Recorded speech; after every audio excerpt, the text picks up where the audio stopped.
Chapitre 7. Un poids à porter. Je passais évidemment une nuit pourrie à regarder le plafond obscur de ma chambre qui ne m'apportait pas de réponse. Qu'est-ce que j'allais faire maintenant? Qu'est-ce que j'allais devenir? Je tournais et retournais ces deux questions dans ma tête, en me tournant et me retournant dans mon lit. Je n'arrivais pas à penser à autre chose, je n'arrivais même pas à visualiser l'avenir, ce qui allait se passer dans les prochains mois. J'étais bloquée, c'est comme si je refusais de voir, de penser. J'aurais tellement aimé pouvoir m'endormir, oublier ne serait-ce qu'un instant, être libre et insouciante. Même une seconde comme avant. Avant, maintenant, c'était terminé ce temps-là. Comme je le regrettais, même mon été pourri en Bretagne. Puis, à Blois, me semblait à présent le paradis. C'était autrefois, avant. Lorsque l'aube commençait à blanchir mon plafond, que dehors j'entendais le bruit de la circulation se réveiller. La vie qui recommençait. J'en étais toujours au même point. Je me levais lourdement et observais dans ma glace. J'avais un teint de décavé. Je m'écartai de quelques pas et me plaçai de profil, lentement. Je relevai le t-shirt de mon pyjama, découvrant mon ventre nu. Le renflement était là. J'avais presque l'impression qu'il avait grossi au cours de la nuit. J'en croyais pas mes yeux. Et dire qu'il avait quelque chose là-dedans qui vivait, c'était incompréhensible. J'avais entendu son cœur, mais je n'arrivais pas à imaginer. Je bloquais totalement. Pour moi, ce n'était pas un bébé. Ce mot me faisait hurler intérieurement. C'était juste un truc, un virus, un corps étranger. Une sorte d'alien horrible, monstrueux, qui poussait à l'intérieur de moi. Mais ce n'était pas moi. Je posai la main sur mon ventre, timidement. Ma peau était chaude et veloutée. Non, ce n'était pas moi. À ce moment-là, ma mère toqua à la porte de ma chambre. Je rembattis illico le t-shirt sur mon ventre, en lançant vers la porte un regard de bête traquée. Ma mère abaissa la poignée, mais elle résista. Ah oui, c'est vrai, j'avais fermé ma porte à clé depuis 2 soirs. Je prenais ces précautions, j'avais bien fait. Clem, ma mère s'énervait sur la cloche de la porte. Tu vas être en retard, dépêche-toi. Je me jetai sur un vieux chuit qui traînait sur mon lit et j'enfilai en vitesse. Oui, j'arrive. Mais je m'attardai encore devant le miroir, prenant soin de bien rabattre les pans du chuit, revérifiant mon profil. J'allais finalement ouvrir la porte. Ma mère attendait derrière, comme une tigresse en cage. Mais c'est quoi ces nouvelles manières de t'enfermer à clé? J'avais libéré le fauve. Oh, ça va, je répondis aimable, comme un pitbull. J'ai bien le droit à un peu d'intimité, non? C'est ça, oui, répliqua ma mère. Allez, grouille-toi, maintenant, habille-toi. Et elle tourna les talons charmants. Un prof de sport à la maison vint encore, mais deux, et d'abord. Qu'est-ce qu'elle avait à être si stressée? Ce n'était pas son habitude. La journée me continua pas mieux qu'elle avait commencé. En cours, je décrochai dès la première seconde. Impossible de me concentrer. La joue appuyée sur mon coude, je regardais le soleil qui jouait entre les stores et traçait des lignes bizarres sur le linoleum de la classe. Il faisait donc beau aujourd'hui.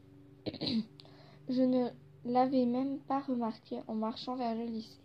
Un livre à couverture rouge qui s'écrasa sur mon bureau me tira de ma rêverie. Éberlué, je contemplai l'objet d'une seconde comme un ovni. Non mais ça va pas, je criai ensuite. Je tournai la tête. Oups, je venais de hurler sur mademoiselle Lecoutre. Et elle n'avait pas l'air contente. Non, effectivement, ça ne va pas, mademoiselle Boissy, se mit-elle à brouillabasser de sa voix de harpie. Je vous observe depuis le début du cours. Vous n'êtes pas là. Vous somnolez. Avez-vous préparé votre commentaire de texte? Boule de suif, ça vous rappelle quelque chose? Boule de quoi? Là, ça ne me disait rien. Je fouillai vaguement dans mon classeur. J'ai dû l'oublier à la maison. Bien sûr, vous le déposerez demain matin. dans mon casier, accompagné d'un exposé complet sur la vie de Guy de Maupassant. Pour demain? Non mais madame, c'est du délire. C'est trop injuste. Ma révolte fut vaine.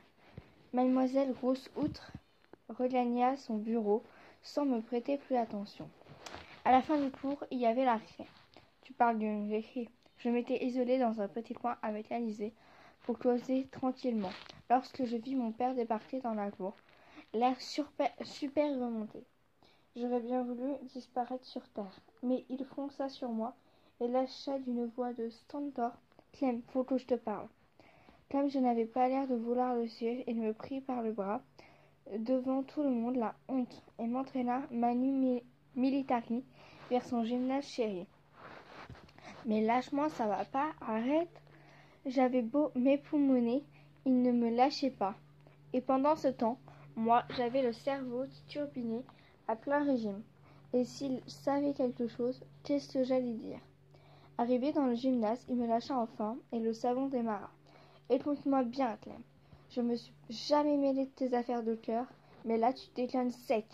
Oh putain, il savait, c'est sûr, il savait.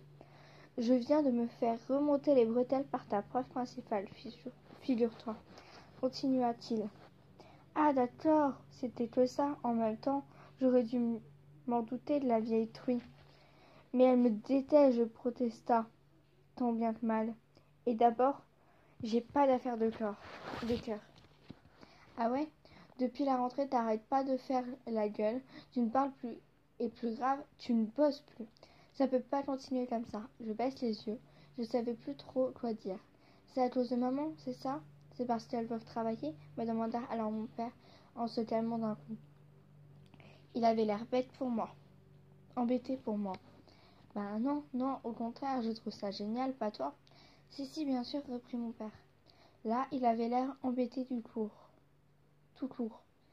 Puis il me fixa dans les yeux et me demanda d'une voix adoucie. Mais alors c'est quoi? Qu'est-ce qui se passe? Putain, il me donnait envie de chialer. Rien. Je soupirais les larmes aux yeux. C'est juste que c'est pas facile cette année. Oh ma puce! Il posa sa main sur ma joue.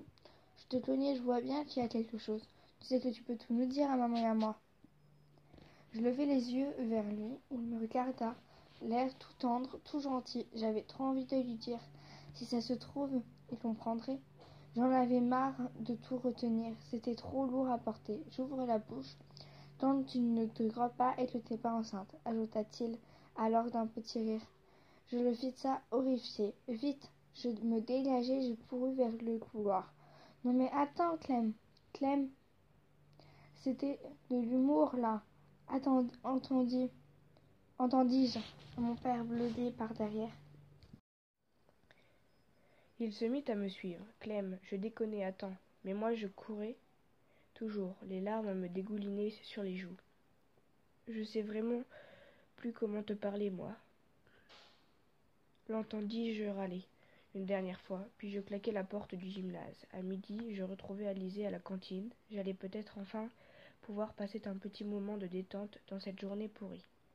On s'installa face à face sur une table qui restait libre, un peu à l'écart des autres. Inutile que quelqu'un surprenne notre conversation. Mon plateau se résumait à un Fanta, une petite salade et une pomme. Alizée avait choisi le poulet frites.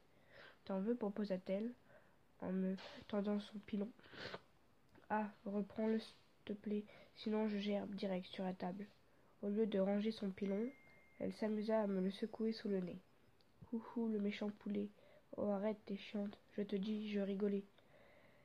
Mais ça avait trop bien commencé parce qu'au même moment, Julien apparut avec son plateau, suivi comme un petit chien par Léna la pétasse. J'avais remarqué depuis quelques semaines que ces deux-là se rapprochaient. D'ailleurs, je suis sûre que Léna en avait toujours pincé pour Julien, même l'année dernière lorsque je sortais avec lui. Elle avait fini par lui mettre le grappin dessus. Ou alors c'était imminent. Qu'il fasse ce qu'il voulait, de toute façon, c'était plus mon problème. Je m'attendais à ce que Julien passe devant ma table comme si je n'existais pas, mais non, cette fois il s'arrêta. Salut Clem, demanda-t-il super détendu. Ouais, salut. Alors t'as de news de ton surfeur? Je ravalai ma salive. En quoi ça te regarde? Il fit un petit sourire de premier de la classe et glissa un regard amusé vers Léna, sa pétasse. Puis sans rien ajouter, il s'éloigna. Bon appétit, sursura Léna, avant de le rejoindre en dandinant ses fesses. Je lui aurais filé des baffes. En fait, ils se foutaient de moi tous les deux. Il lui avait tout raconté, et ça devait bien baver derrière mon dos. Quel connard. Merci, connasse, lança Alizée à mi-voix, les yeux fixés sur le cul de Léna, l'air dégoûté. Je lui ai lancé un petit sourire, on se comprenait, mais Alizée retrouva tout de suite son sérieux. Tu vas lui dire quand? De quoi tu parles? Clem, je suis pas idiote. Je sais compter. C'est pas lui, mentis-je.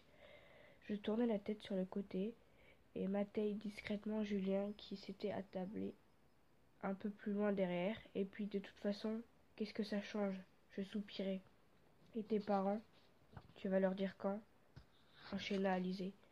Elle avait décidé de ne pas me laisser tranquille. Je sais pas, murmurai-je. Ça va bientôt se voir, Clem. Je répondis rien. Elle avait raison. En rentrant après les cours, je m'installai à mon bureau dans ma chambre. J'ouvrais boule de pif et j'essayais de me concentrer sur la lecture. Fallait que je fasse ce travail pour mademoiselle Lacroute. Mais les phrases se brouillaient devant mes yeux. Je n'arrêtais pas de repenser à ce que m'avait dit Alizée et aussi à la dispute avec mon père. Mon ventre se tordait. Il faudrait bien que je leur dise, mais qu'est-ce qu'ils allaient dire, eux? Je me ferais engueuler comme jamais. J'avais peur. La petite phrase de mon père me revenait, sans cesse, comme une ritournelle. Tant que tu ne te drogues pas et que t'es pas enceinte, pour ce qui est de la drogue, j'étais clean. Ça n'avait jamais été mon truc. Mais enceinte, le mot me faisait frissonner. J'étais enceinte, je n'arrivais pas encore à l'admettre. C'était comme si ça arrivait à quelqu'un d'autre. Pourquoi c'était tombé sur moi? Vers 19h, je pris mon courage à deux mains et je descendis les escaliers, autant en finir tout de suite. Je ne pouvais plus garder le secret. Ça me pesait trop. J'allais tout déballer et advienne que pourra.